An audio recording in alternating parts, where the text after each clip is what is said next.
4, 3, 2, 1, 0.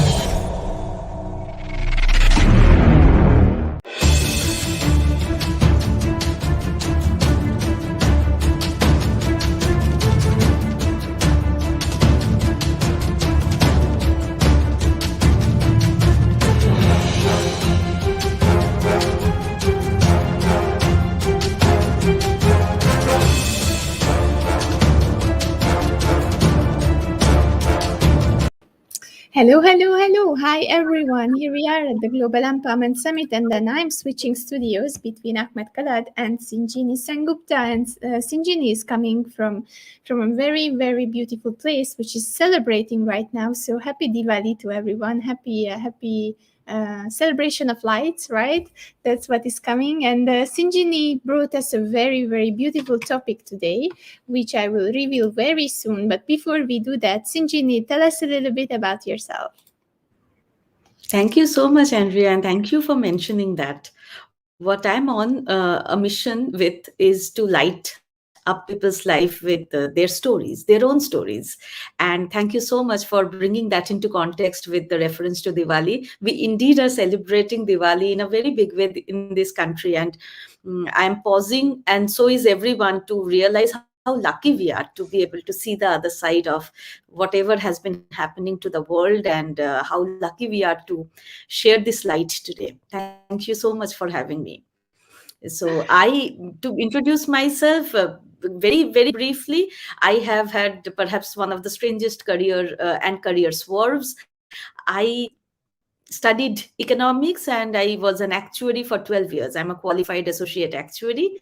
I had a burnout phase down 5 years back, following which I took a very different turn in my life and career with the help of stories. I realized that when I gathered the courage to stand up and speak my stories, everything shifted. And now, as I talk to you, I am a double time TEDx. I am a founder. I am an author. My book has been made into a film that was screened at Cannes. I get invited to large business houses and corporates and business schools, tier one business schools across the world, to talk to them about what is very close to my heart. That is about emotional intelligence in careers and in workplaces. So I run Lighthouse. I'm the founder of Lighthouse, where my mission is to bring hearts to work. The future looks very heartful. The future needs to celebrate the power of the soft. And in my tiny way, I'm trying to help that process. Beautiful, beautiful story, and I love the lighthouse. I mean, the lighthouse has such a beautiful meaning by itself, like giving lights and giving directions to people. Because sometimes I feel a lot of people are lost and just hanging around and not finding the direction. So beautiful name choice. I really love it. And today we are here with you to talk about business and leadership. So it's a little bit different topic, but I would love you to do a speech as usual, because you are so good in stories, much better than me after 6 weeks of talking. So please, Sinjini, just share with us what you have. Thank you so much. And no, you are beautiful and you are amazing. And the work you are doing over the last 6 weeks, I mean, my hat tip to you. I mean, it has been marvelous. I have been following a little bit of what's going on and how you are. I mean, the ambition was big and how you saw it through. Mm, I am sure that, you have grown so much in the last 6 weeks. And that's the biggest thing that matters to anybody. I'm sure you know so much more than what you knew 6 weeks back. So here's to you, really. I really want to celebrate your big success. We are at the close of your 6 weeks. So fortunate to be a part of your journey. Thank you very Talking much. I'm about honored. yes. Talking about business and leadership, I at times feel that we do not prepare ourselves enough when we shift from when we go from college into career. Of course, there is this very standard approach of interviewing somebody and elevating somebody, selecting somebody, and even then there is definitely a significant gap in the personality that is developed when we are students and the personality that is required when we are at work. Another chasm happens when we move from an individual contributor's role into the role of guiding and showing light to people as a leader. The executive presence and the visionary communication and the overall influence that you are. At times, we feel victimized that the work culture is such and we are a cog in the wheel. But no, we are also the wheel. We are also the steering wheel, and we are also deciding where we go, and the change can begin with us. Very interestingly, it's not just me or just a few people who saying this. In fact, people who are authorities in this space, the director of London School of Economics, I often quote her in this, Shafiq. She said that in the past, work was about muscles. The present is about a work culture which is about the brain, but the future is where work will be about the heart. We are seeing this in the economy because it is a conscious shift from the industrial age into the knowledge age. And especially with the pandemic, I feel that there has been a paradigm shift. We are asking big questions. We are asking if our work and our life are different. We are asking if we really need to hoard as much as we were hoarding over the last 20 years.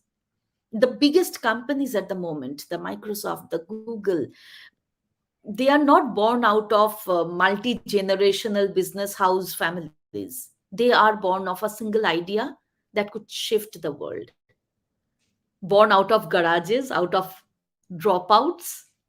So you see the power of one idea. The world now, the economy now is very receptive towards shifting paradigms and that power of one idea. 20 years back, nobody knew that we would be here 20 years. And how we spend our time, how our behavior, how our consumer behavior, how our production behavior has shifted. And in the last 2 years, all the more, we are shifting towards an experiential economy. I read a paper recently which says that in 5 years' time, there will be so much of a shift towards care economy that 70% of the economy will be about the care and the soft experience of life rather than the material commodified, you know, consumerism that we were seeing all along. So it's a conscious capitalism. And interestingly, think of it, and I'm so lucky to be sharing this with you, both of us fellow travelers on our journey of womanhood, that we women have definitely been totally outcast. We were living in a man's world, especially in the professional journey. And now suddenly, the it's not to say that our feminine and our masculine traits are gendered. Men can be soft, women can be very hard taskmasters, and we don't need to stereotype. But the very basic nurturing qualities, the feminine qualities, the power of unifying people, the power of multitasking, the power of multidisciplinary, that is going to be our superpower. And we need to individuate ourselves. We need to find our unique voice. If you see, the business and leadership is clearly shifting because so many organizations are very strategically, they are not saying it out in the open, but strategically they are moving out of the large payroll infrastructure into consulting and individuated leadership, brand presence, where they are identifying and they want to travel light, they want to be agile. The world is VUCA, and the only way large or small businesses can do that is by only predicting a little bit at a time. Not nobody is sitting here making 20 years projections and believing in that anymore. We have seen, better than that. And given that we as individuals, either entrepreneurs or leaders or executives or career aspirants as students, we need to be conscious that the rat race is not working. We need to individuate ourselves. We also need to know that just our certificates and our CVs do not guarantee a very secure future. We need to be known for the work we do and the person we are, rather than for the company in which we work currently. We are seeing a lot of that on LinkedIn. I mean, be a part of our work day is now consciously a part on LinkedIn and other professional networks. We are now using the words networking consciously because we know that the safety net as well as the creative network around us is going to hold us. I mean, it is no longer a time when our parents entered one job and retired out of it. The work culture is shifting in a way which requires us to individuate ourselves. So, what I do at Lighthouse, and especially that is very much born out of my personal journey, because when I was burnt out, I was taken by surprise. Like, really, this is happening to me. I grew up with a very strict mindset that my professional success is guaranteed if I study hard. I studied hard. I aced most of the exams I wrote. I got admission into most of the top tier one colleges where I applied. I always got through the top. And I'm saying that not to brag, but to say that how foolish I was to think that that is what would guarantee a lifetime of happiness and success. For me, it was triggered when I had my child and I realized that the workplaces are not, it's a man's world. Some of us survive through maternity, some of us drop out, some of us burn out, but essentially we have to almost hide that we have a baby when we are at work, and when we are at home we almost have to hide that we have got work. So at home you pretend you don't have a job, at work you pretend you don't have a baby. For me that was the trigger, but the trigger can be anything to anybody. It could be your untold voice, it could be your childhood, some kind of whatever, like it could be your wounds, it could be your major life changes, it could be a job loss, it could be a life threatening disease, it could be anything really, personal, professional, social. But very often around a decade or so into a career, there comes a point where many of us realize that what we were believing so far is not so true. It looks different. And what can we do from there? I did not have a guide when I was faced with that conflict, and I was very unwell. I stayed in the race because I did not know the other way. And then I fell flat on my face, unwell, and I was a step away from quadriplegia. I had fibromyalgia, autoimmune condition, which is like, so all of that happened to me. And another interesting thing happened to me. I also realized that there is a trap door inside us. When you are really pushed to the wall, if you just hang on and something shifts, and you suddenly realize that you are bigger than your job identity that you had so far. I started in a very small way. When I look back, I can, paint it as a very colorful story that, it's like a zero to hero journey. But no, it is very messy. You don't know where it goes. There is no charted path. For me, it began when I started to tell my stories. I just, started very small, to just start with social media posts or telling a story on Toastmaster. But I realized the moment I stood up and said that, wait, I am not broken. The system is broken. It is not one bad boss, but it is the culture.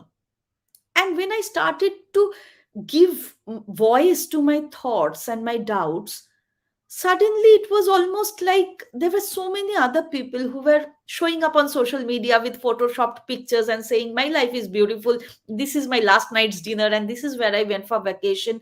But the same people, they were like, you know what? I felt that way too. I have been lonely as a child. I felt not included at workplace. I felt my voice was not heard. I felt unseen. Nobody asked me what I wanted. I did work and somebody else took credit for it. It is not to blame anybody, but it is more about finding meaning in the times that we felt we were the only one, because we are not the only one. And when we give voice to that, we heal. First, other people start trusting us, because the thing is that we are done with being fake so long. I mean, we are always painting up and brushing up our CVs and showing it up on social media, but we all know that there are stories that are untold, even in our so-called glorious, glorified journeys. And it is about time we come home to it. And how does it help also in our career? Because it builds trust. When I tell my colleagues, you know what, last night I could have done that, but I was not feeling like it. Wait, I'll do it now. Small things, but it makes you vulnerable. Now, when I run sessions with the corporate, at times, managers and colleagues come back and tell me, we have been working together for 6 years, but I didn't even know he had a son, or I didn't even know she has a pet. What does it take for us to invest in being human? It pays back, because here, I often say here are three reasons why we must stand up and tell our stories. First is, of course, that we have been taught that it's a zero sum game. As kindergarten toddlers, we were told, okay, fine, you have got 10 apples, Harry takes 3 and Jim takes 4, how many are you left with? But when you start telling your stories, you grow your own apple orchard. You have as many apples as you wish to. Because the thing is that life is not a zero sum game. We now know money is energy, but we all grew up with such stiff money beliefs. Oh my God, I shouldn't spend, I shouldn't ask for more. So small things, but we now know the power of our subconscious and the power of our imagination, and we can be as big as it gets.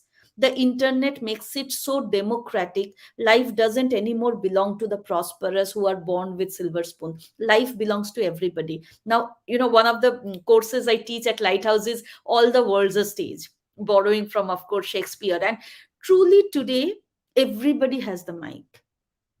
And if you are speaking sense, if you are speaking to people's heart, you actually have the dais, which is the world, to hear to you.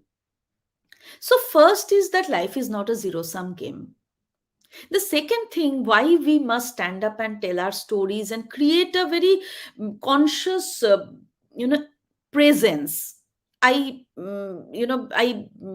often restrict the use of personal branding, because personal branding has been trivialized. It is more about showing up and being seen.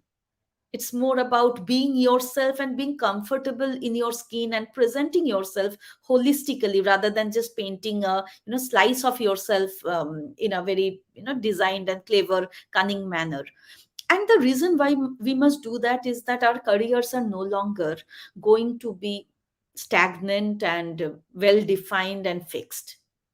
We will shift from one team to another, one company to another, one industry to another, from corporate into entrepreneurship.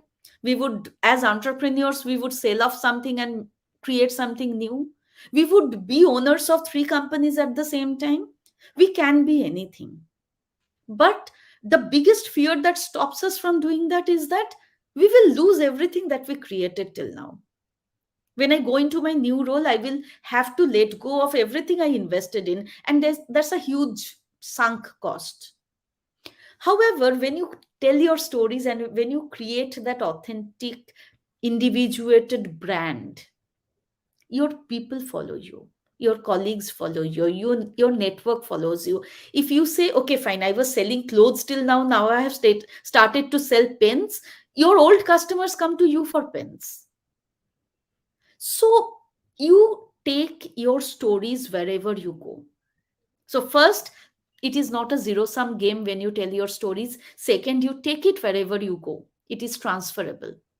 And the third thing, and perhaps the most important thing, is that we have, many of us, we have grown up on a presumed rat race, that we are our biggest competition is the next door neighbor's child. How much did she score, how much did I score, what subject am I choosing, what makes somebody successful, what has been already proven. However, when you tell your stories, you are your only competition. Nobody climbed up that tree, nobody scraped their knees doing that thing, but then everybody did. It's a shared, it creates empathy, but at the same time it creates your own competition. I mean, if you tell me, Andrea, that, I've got a car and I wish I had that car.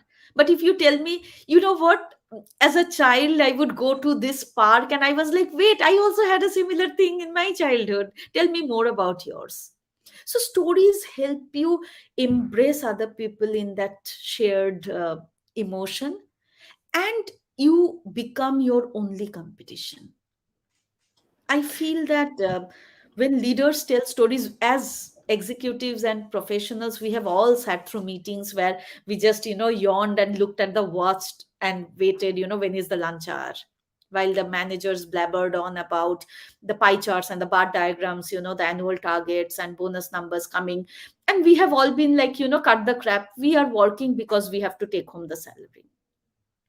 But what can we do differently? Because future is going to be different, and we might as well step up to it rather than let it grip us and take us by surprise.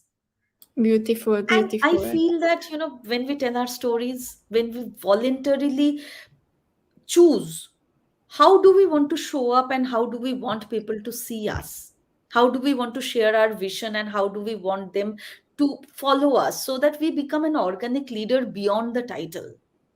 How do we grow, how do we keep our paths open, how do we do justice to my multi-talented life, not just one thing that I studied in college.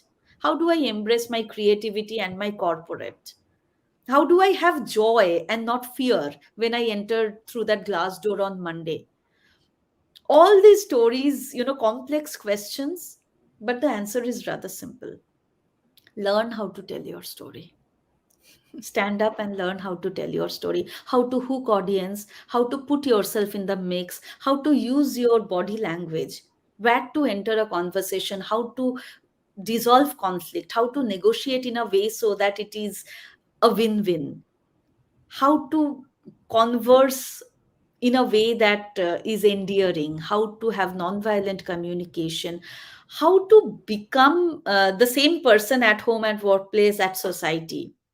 There is a lot of method behind the madness, which is what I teach. I have a very special 8-step process where I teach, it's called Stardust, where it's actually the initial program where I teach very categorically, how to weave your story, how to find your story, how to design it, how to hook people, how to give them call to action, how to transform them, how to transform the equation you have with people, how to create multiple stories into a sense of brand identity. But at the end of the day, my message stays the same. you know just be open to the idea of standing up and telling your story, and create a brand that is going to be your legacy. And people, what people will tell about you when you are not in the room, only when you are willing to tell your stories yourself. And if you don't tell your stories yourself, somebody else will tell it for you. Thank you very much, Sinjini. I think this was the time that we had for the interview, so we have to stop now. I'm really enjoying your storytelling talent, because it's really a talent. You're captivating when you are talking. So where can people find you before we just stop the interview? What are the Oh, places where they can reach I out to would, you? yes, I would. My website is lighthouse.co.in. And let me give you my LinkedIn link. What do you prefer? I will give you my LinkedIn link. Yeah, it's perfect. Thank you. If you can please share it with the people. And also, I will give you my website, which is where I, of course, do my work, and I teach online programs. There are self-paced online programs which people can definitely join, and very happy to connect, stay connected, open to collaborations across geography. And I would definitely love to connect with some of the people who are listening to us right now. Thank you very much. And they will also listen to us later, because we are keeping these conversations open until the end of the year with a specific contest that we are running. So thank you very much for being here. I have to go and switch studios because Pearl is joining me very, very soon for another round. And I wish you a beautiful Festival of Lights. Have a happy time with your family, and thank you very much that you took this interview on this specific day, because I know that it's a big celebration for you. For you, anything. Thank you so much, Andrea. Great luck to you. Thank you very much. And thank you for everyone who was watching it on replay. Enjoy, because you learned a lot. I'm sure you have to even listen to this interview so that you can digest all the good things here. Thank you very much, guys.